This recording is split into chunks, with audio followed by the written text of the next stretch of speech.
Hello to all. This is part 2 of chapter Nutrition in Plants. In part first, we already have discussed about the type of nutrition and photoautotropic nutrition in plants. In this video, we are going to discuss about mode of heterotrophic nutrition in plants under parasitic nutrition, saprotrophic nutrition, symbiosis, insectivorous plants, and also about replenishment of nutrients in the soil.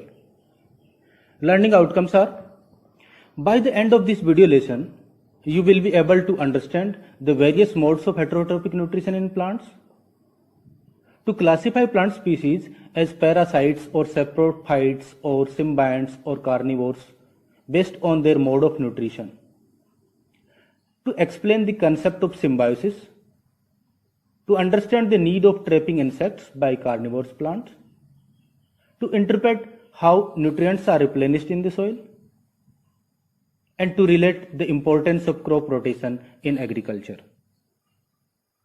Before going in detail, let's recall what you have learnt so far. Which type of nutrition is found in green plants? Obviously, photoautotropic type. What about the type of nutrition in animals which depend on plants or other animals for their food? Well, they follow heterotrophic mode of nutrition. Have you ever heard about the plants which derive their nutrition from other plants or animals?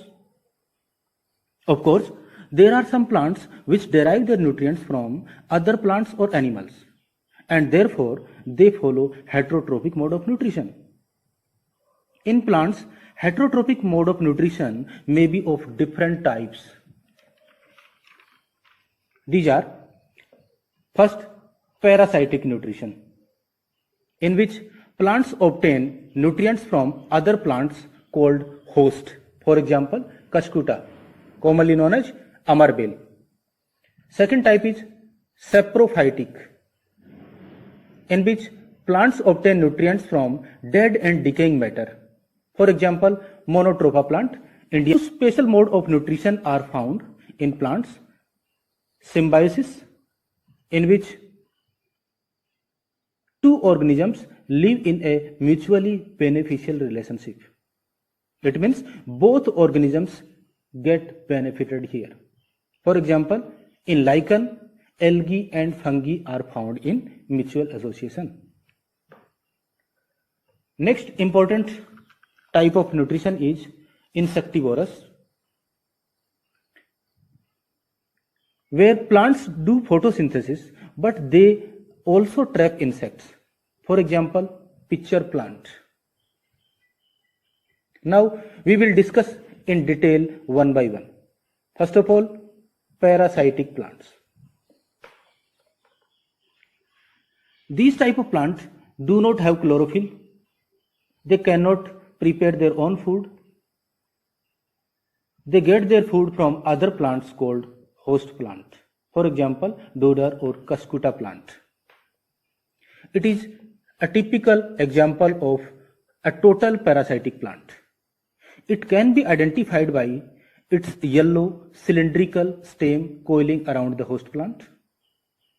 It uses root-like organs called hoschoria to penetrate the stem of the host and suck the nutrients. Other examples are Rafflesia plant, which is the largest flower in plant kingdom. Its diameter is about 1 meter. Another example of parasitic plant is sandalwood, chandan plant. It has cultural values. Its fragrant oil have high commercial values. Next type is saprophytic plants. These plants do not have chlorophyll and therefore cannot perform photosynthesis. They produce digestive juice on the dead and decaying organic matter and convert it into solution and then absorb the nutrient from the solution. For example, Indian pipe, Monotropa plant, and bird's nest orchid. What about mushrooms and other fungi? Are they plants? No. Remember that mushrooms and some other fungi are saprotrophs, but they are not plants. Next nutrition type is symbiosis. It is the relationship in which two organisms live together and share food and shelter. The organisms sharing food and shelter are called symbionts. For example, lichen. It is a symbiotic relationship between fungi and cyanobacteria or green algae, where algae being autotroph prepare food and fungi being heterotroph utilizes this food and also provides shelter, water and minerals to the algae for the preparation of food. That's how algae and fungi live in mutual relationship under lichen. Example is root nodules of a legume plant. In this relationship, root nodule of the legume plant and rhizobium bacteria are found in mutual relationship. Here, rhizobium provide nitrogen to plants by nitrogen fixation, which is used to synthesize food. In turn, rhizobium gets shelter and food from plant. So, both organisms are mutually benefited. Another example of symbiosis is mycorrhiza. In this symbiotic relationship, a fungi and roots of higher plants are in mutual association. Here, plants obtain phosphate and other minerals through fungus, while the fungus obtains sugars from the plant root. Do you know what will happen if we remove one component from the other in such relationship? Since in symbiotic relationship, both organisms have mutual relationship. So if one partner was separated from the other, they would both die. Now we will discuss about insectivorous plant. It is also a special mode of nutrition found in some plants. Insectivorous plants are insect-eating plants. They are also known as carnivorous plants. These plants have chlorophyll and can perform photosynthesis. These plants have developed some insect trapping parts.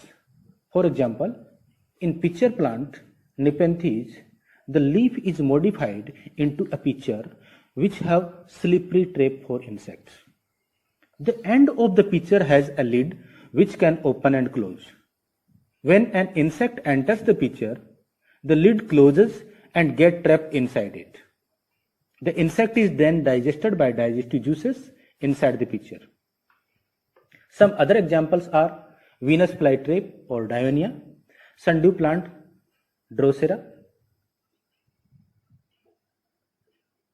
Why do insectivorous plants eat insects when they can carry out photosynthesis? Well, these plants grow mainly in mineral deficient soil, especially nitrogen. So they fulfill their nitrogen deficiency by trapping insects. Do you know what type of nutrition is found in carnivorous plants? It is partial heterotrophic type. It's all about the heterotrophic mode of nutrition in plants. Now we will discuss about the replenishment of nutrients in the soil. What is the need of replenishment of nutrients in the soil? Of course, to ensure healthy growth of plants. But what causes the deficiency of minerals in soil? This occurs due to the continuous growing of crops in the field.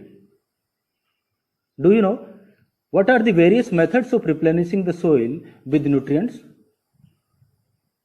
These methods are adding organic manure to the soil, that is compost or vermicompost. Second method is adding chemical fertilizers to the soil, for example, urea, NPK fertilizers.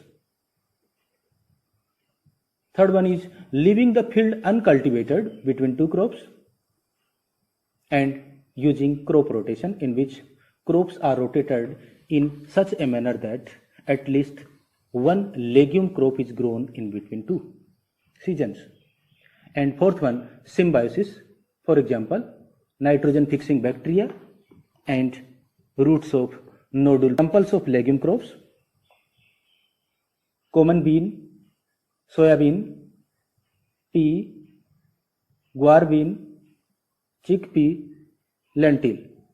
That's all for today. Thanks.